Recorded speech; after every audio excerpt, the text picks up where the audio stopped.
Praise God, purihin po ang Panginoon. Dali po, ito po si Pastor Ron Yepes, ang inyong pong lingkod. Ako po ay nagpapasalamat sa Panginoon. Una po sa lahat sa ating Diyos sa makapangyarihan. Sa lahat, pangalawa po ay sa inyo po na mga loyal followers ng ating pong YouTube channel. Salamat po sa ating Panginoon sa buhay ninyo at kayo po ay nagiging inspirasyon ko po sa ating pong patuloy pong paglilingkod at patuloy ko pong nababasa yung inyong pong mga comment kung paano po kayo napagpapala sa ating pong programa at nakatataba po ng puso ang inyo po mga comment at ako po ay patuloy po na nai-inspired upang patuloy po talagang magbahagi ng salita ng Diyos sapagkat napakarami po ang napagpapala ng ating pong programa. Maraming salamat sa Diyos at doon po sa ating pong mga ngayon pa lamang po naka-tune in sa ating pong programa ito po sa ating YouTube na Ron Yepes ay ako po naglalambing sa inyo na tayo po ay mag-subscribe upang tayo po ay maging updated sa mga bago po nating i-upload na mga videos na word of inspiration, word of encouragement para po tayo ay ma-uplift ang ating pong spiritual life. At bago po tayo magsimula, bago po ako manalangin ay nais ko muna pong batiin yung ating pong isang kapatid sa taga-Botolan, Zambales na may tumawag po sa akin yung kamakalawa na akin po nalaman na siya po pala ay talagang ating pong loyal na taga-subaybay ng ating pong programa. Ito pong si Brother Wilson Oson ng Botolan, Zambales. Maraming salamat po sa inyo, Kuya Wilson, na isa pong nakatataba ng puso na ayon po sa inyo pong mga sinabi ay kayo po ay talagang patuloy po na talagang nag-aabang ng ating po mga ina-upload na mga video. Binabati ko po kayo dyan, ang mga kapatid, ang inyong pamilya, ang mga kapatid sa pananampalataya, ang inyong pastor dyan po sa Botolan, Zambales, Kuya Wilson Oson. At nawa po'y patuloy na kayo po ay magkatuwang-tuwang po tayo sa pagbabahagi at pag-share ng salita ng Diyos. At nawa po, loobin po ng Lord na isang araw ay tayo po'y magkakita-kita ng personal. Muli po, ito po si Pastor Ron Yepes. Salamat po sa inyo pong effort na pagtawag sa inyong lingkod sa isang gabi sa ating pong messenger video call. Salamat po at ako po ay nagagalak na kayo po ay akin pong makasharing at makausap. Muli po, salamat po sa Panginoon. Tayo po ay manalangin na po. Lord, maraming salamat sa galing ito. Patuloy ko pong dalangin, O God, Lord, na patuloy niyo pong gamitin, O God, ang inyo pong lingkod sa pagkakataong ito upang makapagbahagi at makapag-share ng inyong makapangyarihan salita na magiging pagpapala sa buhay ng bawat isa po, Panginoon. Maraming salamat po, Lord, at patuloy po, Lord, na sa inyo ko po patuloy, Father God, Lord, na ibinabalik ang pinakamataas sa papurit pa. Salamat. Ito po ang aking dalangin. In Jesus' mighty name, everybody say Amen and Amen. Praise God. Okay, sa gabi pong ito, sa oras pong ito ay tayo po'y magsimula na po sa pakikinig at pag-aaral ng salita ng Diyos. Alam niyo po, sa buhay po ng tao, in different religious, lahat po ay naghahangad na kaya ginagawa niya ang isang bagay sa kanyang pananampalataya para sa kanyang kinikilalang Panginoon o Diyos ay upang mabigyan niya ng kaluguran ang Panginoon Diyos at upang matuwa sa Kanya. Indifferent religious in this world. Yan po yung isang motive ng bawat isang tao na may kanya-kanyang pananampalataya. Kaya po sa oras na ito, yan po yung ating pong tatalakayin. Aalamin po natin kung paanong ang Diyos po ay nalulugod, nasisiyahan, natutuwa sa napakaraming tao na Kanya po napagmamasdan sa ibabaw ng mundo na Siya po ang may likha. Kaya napakahalaga po na sa oras na ito, maunawaan po natin, malaman po natin ang mga dahilan kung paanong ang Diyos ay nalulugod, nasisiyahan, natutuwa sa bawat isang tao. Kaya po ang ating pong topic ay may pamagat po na How God is Pleased by Man. Paano nga ba ang Diyos ay nalulugod sa bawat isang tao? Yan po yung napakaganda na maintindihan po natin sa oras na ito. At hayaan niyo po na Basahin po natin yung aklat ng Gawa chapter 10, beginning verse 1 up to 4. Dito po ay meron pong isang lalaki na talagang tapat na sumusunod sa harapan ng Diyos at sa harapan ng tao. Kung paano po, ano po yung kanyang ginagawa nung siya nabubuhay pa, ito po yung atin ngayong tunghayan. Kung paanong nalugod at kinalugdan siya ng Diyos na makapangyarihan sa lahat. Ano yung kanyang sikreto? Ano yung mga nakita ng Diyos? Kung bakit ang Diyos na makapangyarihan sa lahat ay natuwa, nalugod sa Kanya. Okay? Atin pong basahin ang aklat ng Gawa chapter 10, beginning verse 1 up to verse 4. Ito po ang sinasabi. Sa Cesarea ay may isang lalaking nagngangalang Cornelio, kapitan ng isang kumpanya sa kohorte Italiana na hukbo ng Romano. Ang taong ito'y sumasamba at may takot sa Diyos. Gayon din ang buong sambahayan niya. Palagi itong nagbibigay ng tulong sa mga Hudyo at laging nananalangin sa Diyos. Minsan mag-iikatlo ng hapon, nagkaroon siya ng isang pangitain. Kitang-kita niyang pumasok sa bahay niya ang isang anghel ng Diyos at tinawag siya. Siya'y tumingin at takot na sumagot. Ano po iyon, Ginoo? Sinabi sa kanya ng anghel, kinalugdan ng Diyos ang iyong mga dalangin at ang ginagawa mong pagtulong. Praise God, purihin ang Panginoon. Kikita po natin sa oras na ito na ang lalaking ito na si Cornelio ay kapitan po ng hukbo ng mga hukbong Romano. Hindi po siya Jewish people. Hindi po siya Hudyo. Siya po ay kabilang po sa mga lahi po ng Romano. Siya po ay hindi po kabilang sa lahi na pinakamamahal ng Diyos. Dahil siya po ay isang pagano. Isang lahi na hindi kabilang sa bayang pinili ng Diyos. Pero makikita po natin itong si Cornelius na hindi kabilang sa bayan ng Diyos, ibang lahi. Pero makikita po natin na siya po ay meron pong pagpapahalaga, meron pong malalim na pagsunod at pagmamahal sa Diyos. At yung mga ginagawa niya ay hindi po lingid sa Diyos. At ito po yung nakita ng Diyos sa buhay ni Cornelius. Na si Cornelio po ay napakabising tao sapagkat siya po ay kapitan ng hukbong Romano. Ng hukbong Romano ng Italiana sa lungsod na yon. Pero makikita po natin na itong si Cornelio, kahit po napakabisi, may mataas na posisyon sa kanyang kapanahunan, sa kanyang gobyernong kinabibilangan, pamahalaan na kinabibilangan, mataas ang antas ng kanyang estado sa buhay. Pero makikita po natin hindi naging hadlang kahit po siya ay prominenteng tao, opisyal, may mataas na katungkulan sa kanyang kapanahunan, pero meron siyang malalim na pagpapahalaga at pagsunod sa Panginoon. Ang sabi po doon ay talagang lagi po siyang sumasamba sa Diyos kasama ang kanyang buong pamilya. Kaya nga po doon, makikita po natin ang unang-una po na nakita ng Diyos kay Cornelius kung bakit po siya kinalugdan ng Diyos ay worship to God. He always worship to God. Lagi po siyang sumasamba sa Panginoon Diyos. With his whole family. Kasama po ang kanyang buong pamilya. Alam niyo po mga kapatid, makikita po natin na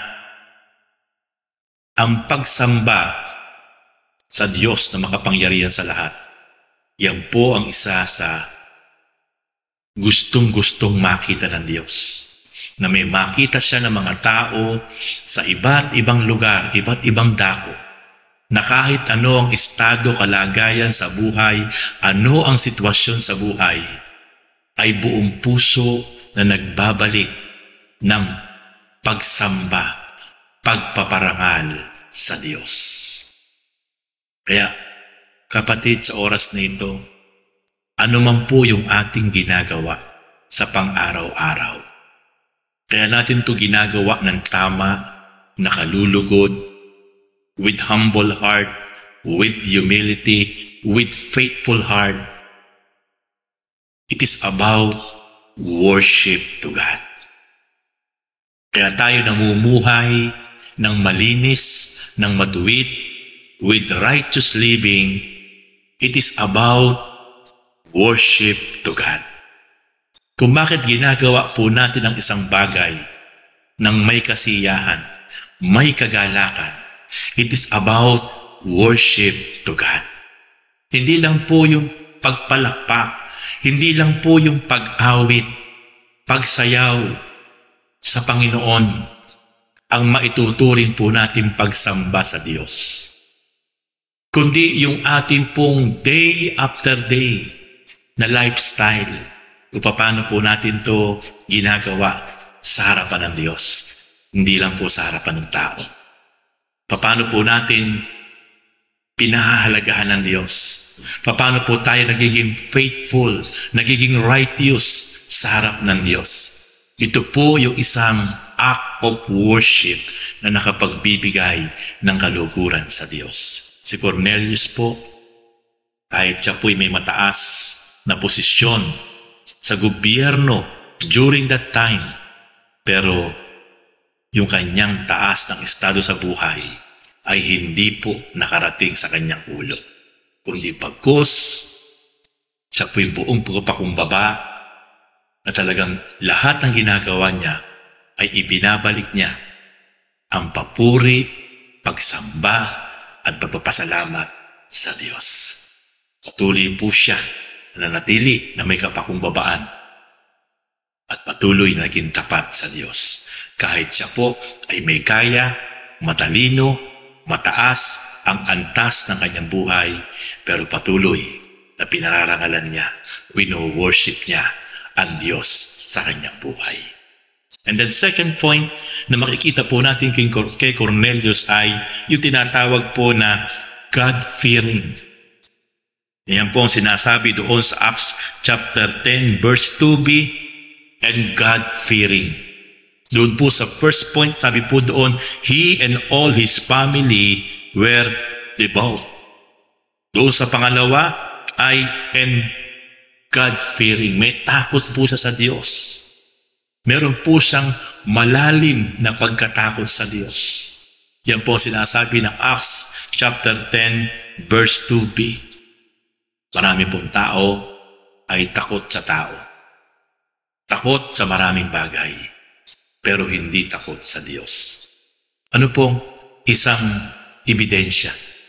Kasi po, marami siyang ginagawa na alam niyang mali, pero ipinagpapatuloy niya kahit alam niyang ito'y mali at hindi nakalulugod sa harapan ng Diyos. Ipinagpapatuloy niya. So, ibig sabihin, takot siya sa tao, takot siya sa ibang tao, pero hindi siya takot sa Diyos. Kasi kahit alam niya na nakikita sa ng Diyos, hindi siya makapaglilihim, pero nagpapatuloy niyang gawin ang bagay na yon, sapagkat wala siyang tunay na pagkatakot sa Diyos. Pero si Cornelius, kaya siya po ay namumuhay ng matuwid, namumuhay ng may kapakumbabaan, with righteous living.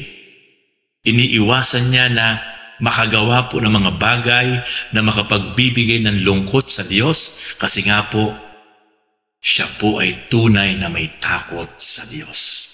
Yan po ang ikalawang nakita ng Diyos, kung bakit ang Diyos na makapangyarihan sa lahat na nasa langit ay talaga pong nalugod at kinalugdan si Cornelius. Dahil mula sa kanyang ginagawa na pagbabalik ng parangal, papuri, bilang mataas sa pagsamba sa Diyos, siya din po ay merong tunay na malalim na pagkatakot sa Diyos. Ikatlong puntos na nakita po ng Diyos doon po sa Acts chapter 10 verse 2c.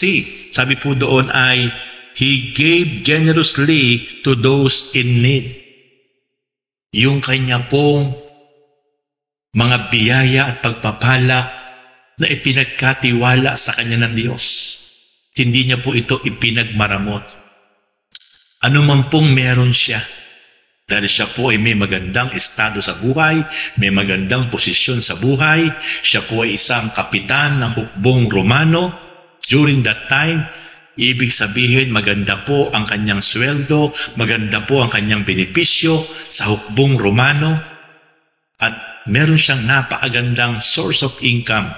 At yung pong napakagandang source of income niya na tinatamasa niya, na alam niyang ito'y hindi mula lang sa kanyang pagsisikap, kundi higit sa lahat na unawaan niya, ito ang higit sa lahat ay biyaya at pagpapala ng Diyos na kanyang sinasampalatayanan. Kaya po, napaka-generous niya.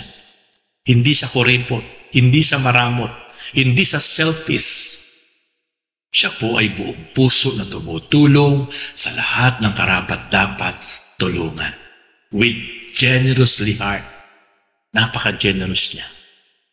At ito po ang ikatlo na nakita ng Diyos. Kung bakit ang Diyos na nasa langit, habang tinutunghayan siya, habang pinapanood siya, nakita ng Diyos ang puso niya. Nakita ng Diyos ang sarili niya. Na siya po ay napakamatulungin sa bawat isang nangangailangan at karapat dapat tulungan. Kaya dito po nalugod ang Panginoon. Nakita ng Diyos yung kanyang pagiging matulungin, yung kanyang pagiging mapagbigay. Kaya sobra po na na-please niya ang Diyos sa kanyang kapanahunan. Kaya mga kapatid, sabi nga po ng Aklat ng Kawikaan chapter 11 verse 24, ang taong mapagbigay ay lalong pinagpapala, lalong ibinebless ng Diyos ang buhay, lalong yumayaman. Ngunit, ang taong kuripot, ang taong maramot, ang taong dakot, ay lalong naghihirap. Kaya mga kapatid, makikita po natin, ang kinalulugdan po ng Diyos ay ang mga taong mapagbigay, ang mga taong marunong magbahagi ng mga pagpapala na kanilang tinatamasa, sapagkat ito po ay ipinagkatiwala lang po sa kanila ng Panginoon. Ito po ang nakitang ikatlong katangian ng Diyos sa buhay ni Cornelius, kung bakit sobra po niyang kinalugdan si Cornelius. And then last, ang ikaapat na nakita ng Diyos na napakagandang katangian ni Cornelius ay matagpuan po doon sa Acts chapter 2. See, he prayed to God regularly. Siya po'y patuloy na nananalangin. Regular. Hindi po kung gustuhan lang po niyang magustong manalangin. Hindi po kung may problema lang po siya, saka siya manalangin. Hindi po kung nasa maayos lang po na kondisyon ang kanyang isip at ang kanyang damdamin, saka lang po siya duduloy sa magpapasalamat. Hindi po kung kailan lang po sa may mabigat na problema at pagsubok, saka lang po siya manalangin. Ang sabi po doon sa Acts chapter 10, verse 2, kinalugdan ng Diyos, sabi ng anghel kay Cornelius, kinalugdan ng Diyos ang ginagawa mong pagtulong sa mga mahirap at ang iyong pananalangin. Ang lagi mong ginagawang pananalangin ay kinalugdan ng Diyos. So makikita po natin mga kapatid, doon sa Acts chapter 10 verse 4, yun po ang sinabi ng anghel kay Cornelius, na nalugod ang Diyos dahil sa kanyang ginagawang mga pagtulong, dahil sa kanyang pagiging prayerful, consistent, always he pray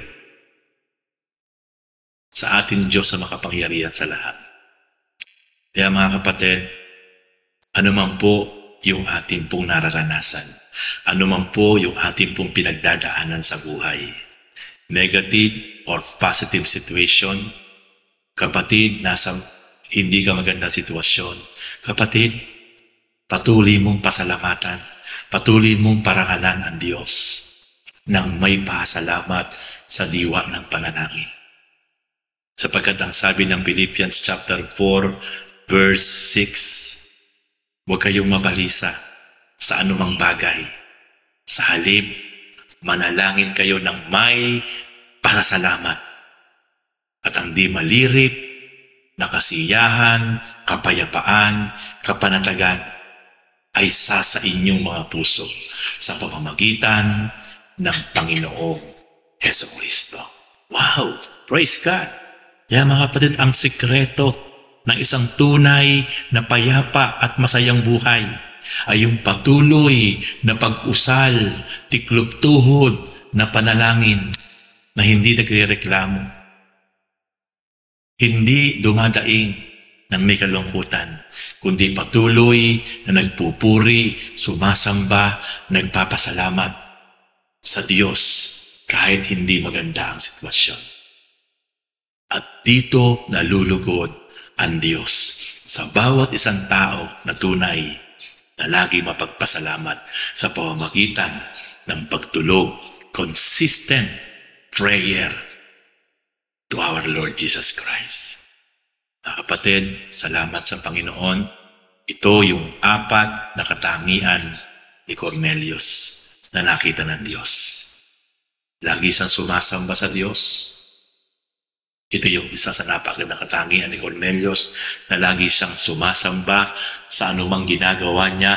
It is an act of worship sa kanyang pagiging leader na ihahandle niya ng tama ang kanyang pagiging leader at doon sa pagiging leader niya, nasasamba niya ang Panginoon.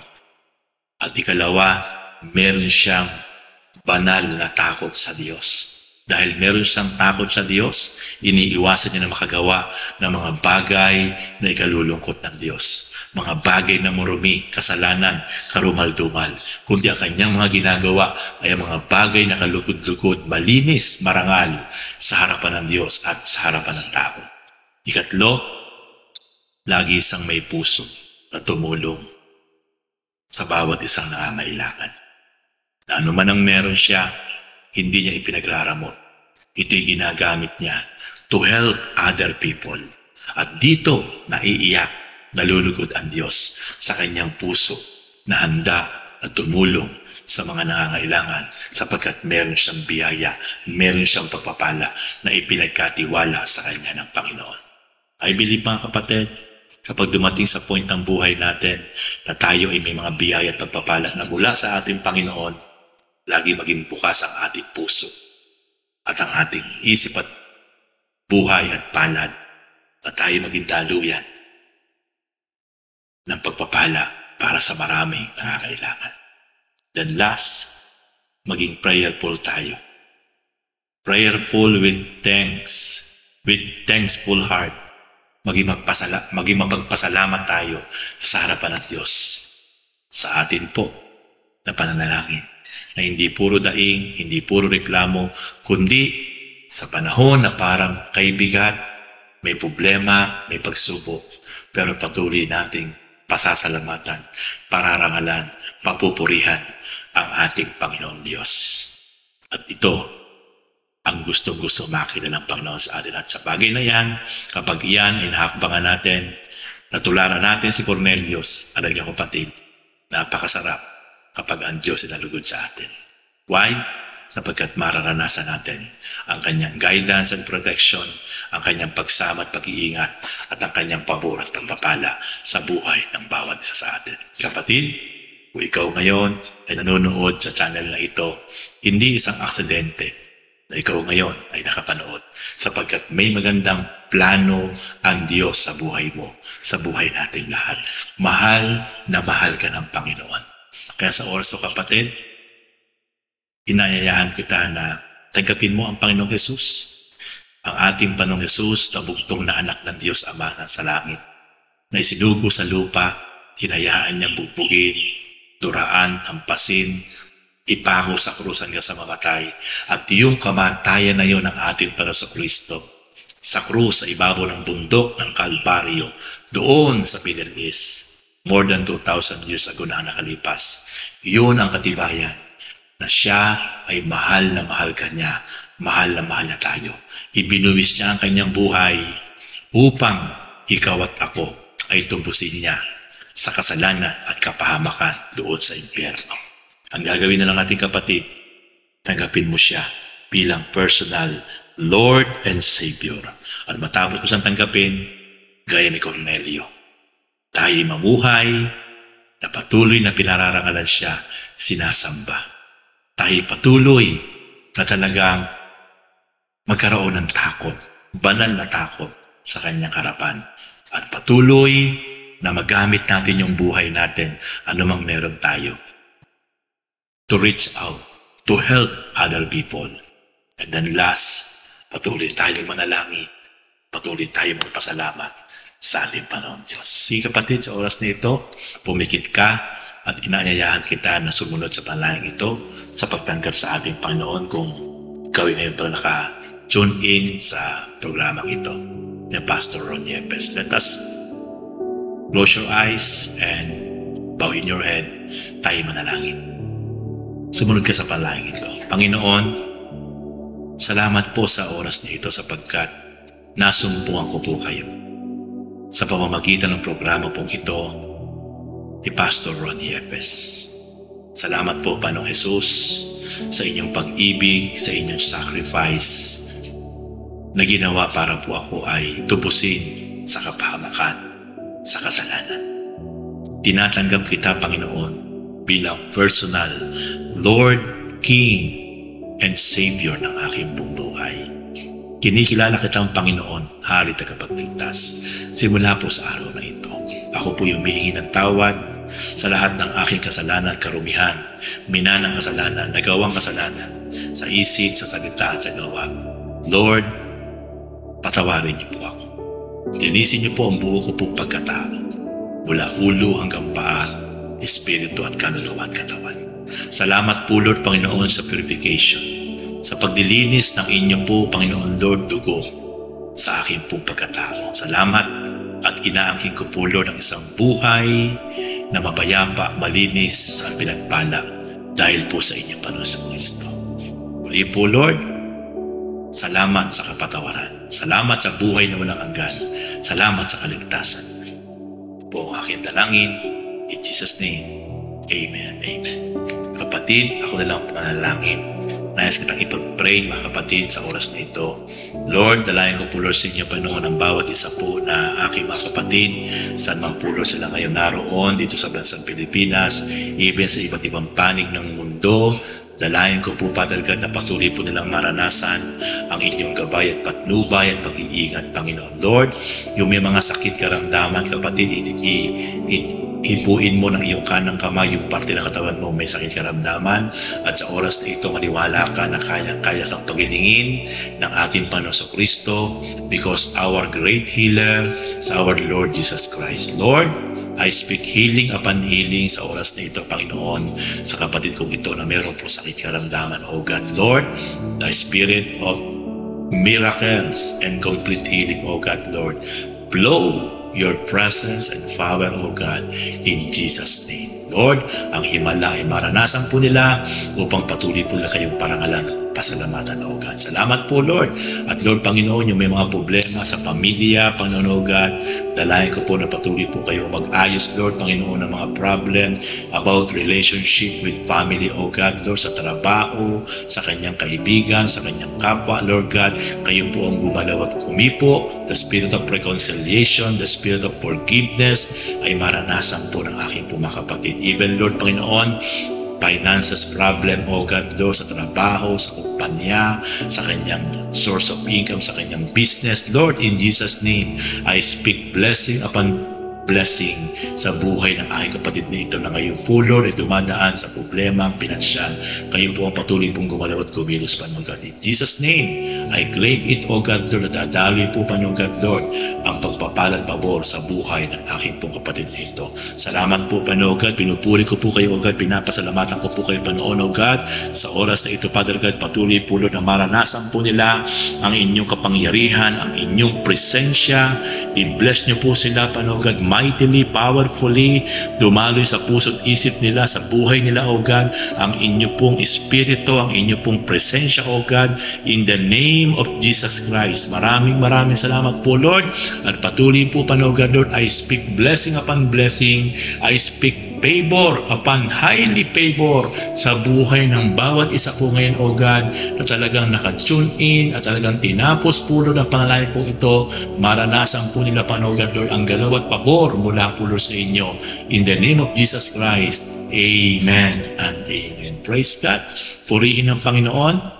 Muli po, ito po si Pastor Ron Yepes na nagsasabing maraming salamat sa inyo pong patuloy na loyal support sa ating pong channel, at para po doon po sa mga ngayon pa lang po naka-tune in, tayo po ay mag-subscribe upang patuloy pong ma-notify kayo. Pakihit po yung notification bell para maging updated po kayo sa ating pong marami pa na i-upload na mga word of inspiration, word of encouragement na mga salita ng Diyos. Muli po, God bless you all. God richly bless you.